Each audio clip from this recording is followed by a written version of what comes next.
Hello everyone, I'm back with another video for you today, and I've been cooking in the kitchen. As I already said in the last video, I've been cooking up some spicy creations. This time, I'm back on my favorite archetype. I mean, it's not actually my favorite, but it is Zoo. Zoo deck. 1-cost cards, Ka-Zar, Blue Marvel, you know the drill. We buffed those boys up. Now the twist here is we have Shanna. This card, I believe, was buffed up to 4 power. It was previously 2 power. 2 power buff. That's huge. That's a huge buff. So I think this card might actually be kind of playable now. On average, in theory, you get about 10 power from the Shanna. Of course, that's going to be more when you add a Ka-Zar Blue Marvel into the equation. So quite a powerful card that allows you to not play a bunch of ones early in the game. A little less vulnerable to Killmonger as a result, although this deck is still going to get kind of body slammed by a Killmonger, so be careful out there. You're going to have to take some retreats if you're playing Zoo. You're going to have to be very cautious and careful with this kind of a deck. But I like the style that I've got going on here. I will just jump right into the cards and we can talk about those. So first up, we have Ant-Man. Great value 1-cost card. We're going to be very able to flood the locations and make sure the Ant-Man effect is going for that nice 4 power every time. I have Nebula. Nebula's super good, of course, as a 1-cost card. It's a great turn 1 play. That's what we're looking for a lot of the time. It has synergy with some of our other plays that we want to make here. We have Nightcrawler, so we've got some movement with the Nightcrawler. We've also got Angela in the deck that we can benefit with the Nightcrawler from a little bit more and get that +2 on her. The Nightcrawler also has synergy with our next card, which is Ebony Maw. Ebony Maw, of course, the downside, stopping us playing more cards there. We're going to be able to negate that, both in part with the Nebula, because we're going to be able to play Nebula into Ebony Maw sometimes, and that's just a lot of power for very little commitment. And of course, if the opponent doesn't want to play cards there until later in the game, they're going to struggle with that Nebula plus Ebony Maw value. And then, of course, the Nightcrawler can move across. We can then win a location fairly easily. Of course, there's also value in moving into a Sanctum or some other location that's restricted. So Nightcrawler, Ebony Maw is a really nice combo here, and I think they work very well with the Nebula as well to put the opponent in an awkward position in terms of where to play their cards. Next we have Angela. So of course, I was experimenting with different cards like Mojo and Armor and things like this, but I think Angela just gives you that extra bit of power that the deck needs sometimes.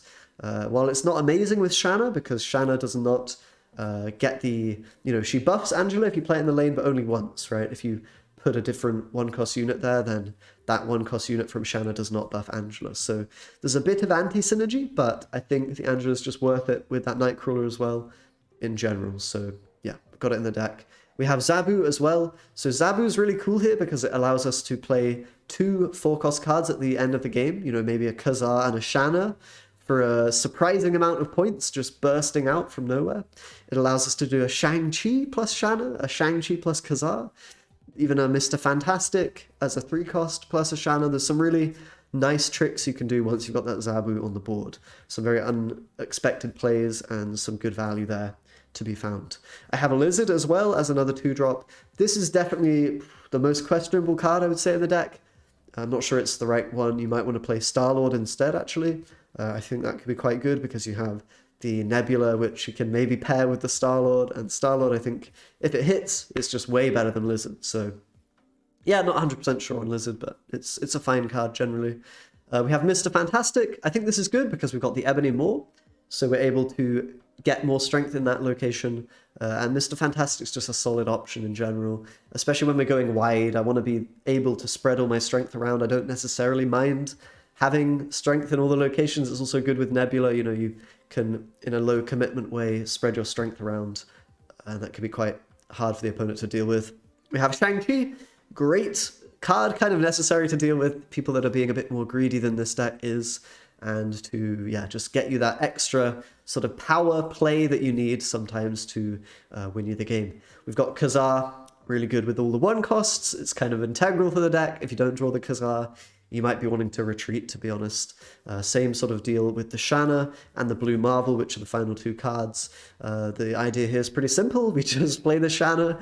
We flood the board with it for, very cheaply, very effectively. It also works very well with Ebony Maw.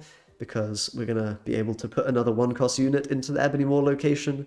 So you can see how the Ant-Man, the Ebony Maw, all these cards sort of work together very nicely to allow you to very low, in a low commitment way, win one location and then just have, you know, a lot of power in all 3 locations with your Swarm, with all of your Zoo cards, and with that Ka-Zar Blue Marvel buffing everything up. So yeah, the deck actually works quite well, and I've been enjoying this quite a lot. I think it's probably, it might just be the best way to play Zoo at this point, you know? The Shanna is actually quite decent now, I think. And I'm even considering just running it as a value card, perhaps, in certain situations if Killmonger is not a super meta pick. But yeah, there's a bit of variance with Shanna, so be careful out there. You know, you can get Ebony Maw with it, you can get all kinds of things. So, you know, roll the dice, play the Shanna. It's quite fun if you want to. Anyway, let's jump into some games and see how the deck functions. Okay, let's get into it. Wakanda Forever is back again. Ooh, and actual Wakanda as the first location. That's appropriate.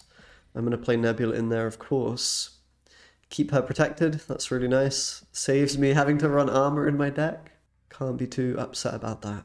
If I draw an Ebony Maw, that would be really nice, because then we could play Ebony Maw over there as well, maybe with a Lizard or something like that.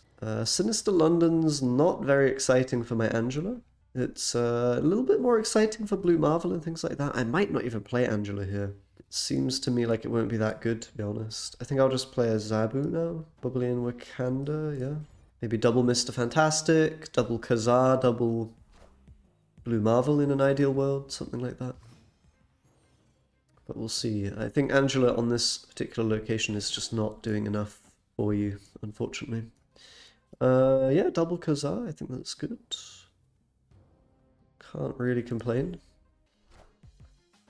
Just some really solid value. My Nebula's not ticking, but, you know, eventually it will, particularly if they end up having cards in the left. Oh, this might be a Valkyrie deck by the looks of things. Some kind of Valkyrie bounce, or just Valkyrie without bounce, perhaps. I think I'm going to play the Mr. Fantastic mid. It's just pretty decent. I'm a bit worried about the Mindscape, giving the opponent cards to utilize. It's a little bit... Well, I mean, to be fair, the cards that we can give them are not that great, so this probably favors me. I think I will go with the Snap. Should probably, yeah, do that. Just take the cube while I'm ahead. Let's get into another game. Got Xandar, that's probably beneficial. Angela with Nightcrawler, I think I'll hold on to that little combination of cards if I can, because we can get some extra Angela value, which is never a sad thing. Not entirely sure how I feel about the Angela in this particular deck. The opponent's going to go for an early Snap. That's a bit concerning. We've not seen a Nebula or anything turn 1, so kind of wondering what it is. Is it going to be a... It looks like maybe a Galactus deck, with the opponent having drawn their Galactus and stuff, I suppose. Kind of have to play my Mr. Fantastic now to stay on curve. I don't really have any counterplay to Galactus, unfortunately. The only counterplay is trying to outpoint them once they've played it, which seems like a difficult thing to do. So we may just have to take a bit of an L there, if that ends up being their play. I mean, on the bright side, we at least know where they want to go with the Galactus. We know it's going to be on the right. The downside is there's no ongoing effects, so I'm basically screwed. I am basically screwed. I can play power there, but what does it achieve, right? What does it even achieve? There's no ongoing effects. Oh, they're actually destroyering. I wonder if I should have played the Onslaught in a different location just to, you know, potentially actually benefit from that effect in the case that they don't have Galactus. That might have been the correct play, but I'm not going to worry too much about it for now. What do we even want to do here? I definitely want to play my Shang-Chi. I think I will do that now. Are we concerned that there's a turn 6 Galactus coming? I'm not going to Snap because turn 6 Galactus is some kind of a possibility. Oh, Dr. Octopus. I think that's good for me. Allows me to actually use my whole hand, interestingly. Although I'm kind of losing in the middle still, by the looks of things. Until I play Blue Marvel. Blue Marvel will fix everything for me. Yeah, I'm not sure about the Onslaught play. Maybe that was incorrect technically. But I think we seem to be kind of winning this game. Galactus with Wolverine won't be enough, so I'm not going to snap. I want to give them the chance to lose some extra cubes here by playing the game out. But yeah, they're going to retreat anyway. Bit of a strange game, that one. I guess I baited myself into playing Onslaught, right? Whatever. Let's go next. Okay, another match here. Still not convinced on Mr. Fantastic, although this is a good location for him. Ant-Man's also a pretty nice card to have. I will probably just drop it here. It's no reason I can really see that not playing this card would be the motive. Let's Lizard in the right as well. We've got some early game going. I'll probably hit them with a snap if they don't present something threatening here. Okay, Zabu's a reasonable card. Hulkbuster's actually pretty damn great for me because, yeah, this has got to be a snap, right? We've got the Hulkbuster on the Asgard, which is just kind of pretty good. We've got the Mr. Fantastic as well. We've got Shanna. I'll play Mr. Fantastic mid for now, just utilize that on the snap turn. Make them at least think that that's why I snapped.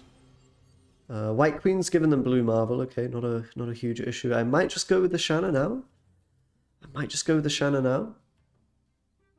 To be mana efficient. Then again, Hulkbuster is something I want to do. The problem is I can't, I don't have Zabu on the board, so yeah, I think Shanna now is correct. Let's just see what we get. Let's open up the goodies, see what we get given. Okay, we've got Ebony Maw. That's not exactly ideal, but the Sunspot allows us to utilize our mana a bit more efficiently. Yeah, not perfect by any means, but I think this... the Rogue is quite strong though, no? I can still win. I'm going to go Hulkbuster into Blue Marvel, and that will be enough with Sunspot to win as things stand. Although if they play... I don't know, this is an interesting spot. We'll see if we have enough. The Ebony Maw kind of wrecked me a little bit, I feel like, here. And we could, in fact, go the Shang-Chi now if we prefer. That might just be the play, right? The Shang-Chi instead of Blue Marvel, because we can already win on the left, so I don't really see the benefit of not taking the dinosaur down. I think this should be really good for me. Then they're going to need, even a Doctor Doom's not enough to win the right, so yeah, I'm not sure what they would have here that actually wins. As long as we're winning that middle location, we should be good. Yep. Pretty close game, all things considered. That Rogue was surprisingly kind of devastating with the Ebony Maw. Messing me up slightly, but pretty interesting game, that one. Okay, now I'm going up against the Luck Man himself. Legend of the game. Okay, Nebula. I'm not going to play it in the Nexus because they're already incentivized to play into that location. Oh my god, it's a bloody inky sunspot. Let's go. Zabu. Probably want to play it. I think I want to do basically my high cost cards into the Nexus if I can. So maybe a Zabu Nidavellir or a Zabu... Yeah, Zabu Nidavellir seems acceptable. If I can maybe dump Ebony Maw right and actually give myself the option of winning the other two locations if I lose in the Nexus, that would be probably a good idea. Mr. Fantastic's kind of the obvious option here when Limbo is a thing. And the opponent's got an Electro. That's interesting that they would play it in the Nexus. That would definitely suggest a Galactus is a possibility, which I'm not too thrilled about, I must say. Next time we want to go Blue Marvel. I think I will just chill for now. Do I even want to play Ant-Man on the right? I think it's not quite good enough, really. They've got Hobgoblin. Why is everything inked? My goodness, Luck Man, your collection is absolutely nuts. This is troubling. I thought they were going to play Galactus, so I guess not. I guess it's just dump a million points in the Nexus and be happy for the opponent. I mean, I'm winning Nidavellia right now. Amazing. It's truly wonderful being me. Let's just chill, I suppose. Play the Lizard, play the Shanna. I need to draw my Shang, otherwise I have no hope of winning. To be honest, yeah, even if I draw it, we're kind of looking a bit wrecked here. This style of deck is gonna mess us up 9 times out of 10, I suppose. Yeah, I don't see myself really winning this one. Nebula absolutely popped off this game, though, in fairness. Pretty nutty. Let's go for a retreat here. It's just not... Hobgoblin. This guy's got every card inked. What is this? This is like a mega whale. He's just paid like... Goodness me. Alright, GG. Alright. Sanctum. Sanctum gameplay. I like Sanctum gameplay. Do I just snap on the Sanctum? I think I'm supposed to. The Ebony Maw's not great, though. Locking myself out of a location we know is not ideal, necessarily, with that location already on the board. And the Sunspot's a good one for limited space. Orcus Forge, okay, interesting. I do probably want to play the Nebula. Where do I want to play it? Just middle, I suppose, for now. There's certainly an option to, like, go Nebula into Zabu Ebony. It's a way to get a lot of points. But I think keeping my options open, allowing myself to Shang-Chi and such should be quite good. I'm kind of going to draw a lot of these Sentinels, which... Oh, Starlight Citadel, okay. Things are getting kind of spicy. Things are getting kind of spicy here. Yeah, no, it is tempting to now go with the Zabu Ebony Maw, honestly. Yeah, I'm going to do it. I'm going to roll the dice, I think, and hope that the Starlight is going to put the Sanctum in the middle. Hope that I can benefit there. And yeah, I'm basically just kind of... I'm somewhat all in on that play. I'll put some stuff in the right location as well in case it does move to the right. But this puts the opponent in a bit of an awkward spot, I feel like, because they either have to choose to contest my Nebula location with the Sunspot, or they can choose to commit something to the right. Either way, it's a bit of a weird one. And we're going to have the Blue Marvel and stuff, which can... And even maybe Nightcrawler to help us win the location, potentially. It is going to be Sanctum middle, okay. So my line of play kind of paid off, although this She-Hulk is really quite nasty. I'm not thrilled about it. Let's go Blue Marvel here.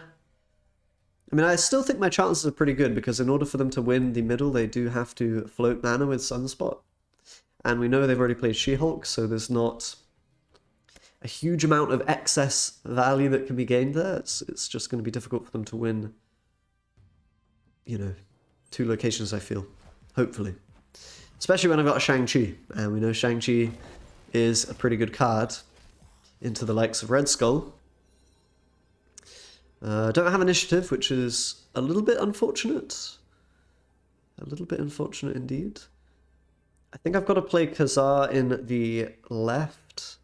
We're gaining a lot of points here. I mean, do I want a Nightcrawler into the middle? Or is that overkill, is a question. I feel like the correct play here is probably to just chill. It's very difficult for them to overcome me mid. They'd have to play a very strong cut. Yeah, no, I think we're just chilling. This should be the correct play. They also might try to win further the right. Ooh, Enchantress is interesting. Not going to be enough if I do... Oh! Armor as well. And I don't have priority. I'm not sure. Do we have enough? That is all of their mana used, so I think we're still just about okay, yeah. Very close game, though. Holy moly. That was, like, probably the ideal hand for them to have to make it a close game, but damn. Very cool. Okay, let's get another game going here. Got the Nebula. That's very good for the early game. I'll play that over here, I think. They also have Nebula, which is kind of counteracts the value that I can get there. But sure. Morag's a bit annoying. I can play Zabu, though. Do I want to commit into their Nebula lane? Probably, right? It's a bit too much value, otherwise. Jeff as well. Jeff's pretty strong. Oh, Jotunheim. Jotunheim is unpleasant. Kind of discourages me from playing into Nebula, which I think is good for the opponents overall. What do I do here? Do I just play a Nightcrawler? Nightcrawler and chill? It's pretty pathetic. I want to get the Mr. Fantastic into middle. But yeah, this is not looking amazing. It seems to be quite a popular deck at the moment with this sort of a lot of powerful one-cost cards. Probably a good time to be running Killmonger in your deck, I would imagine. So yeah, they're still gaining this 2-point per turn Nebula that I cannot do a whole lot about, which is annoying. Hopefully my Nebula can compete somewhat. Blue Marvel, and then if we draw into Shanna or... Yeah, Shanna would be probably the best thing we can get at this point. They've got a claw, okay. So that's the end of their plays, and no, they can always move Jeff, to be fair.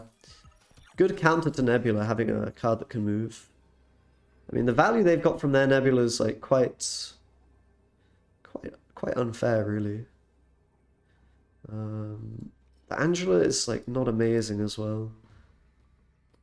I kind of just have to make a play like this and pray if I want to try to win this game, but I don't think it's very good. We'll see. See if we have what it takes. The claw is very strong. I don't know.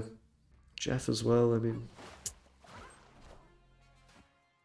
They get to not only disrupt my Nebula, but also get some extra value in another location. Do we have it, though, here? We actually do. It's quite surprising, but the Ka-Zar value on my ones actually pulled us through there. Kind of surprised that I won that game, but I will take it. Thanks a lot for watching, guys. We're up to 86 now. This deck didn't climb super effectively, so be warned. I think it's pretty decent, but obviously there's better decks you could play out there. I think this these Storm, Juggernaut, perhaps, yeah, Storm Nebula kind of decks are quite powerful. So cool deck though. I enjoyed this. I enjoyed Shanna Zoo very much. Anyway, subscribe as always for more videos, guys. Watch a video on screen if you want to have some more things for your eyes to watch and your brain to process, and dopamine. Yes, very good. Anyway, bye bye.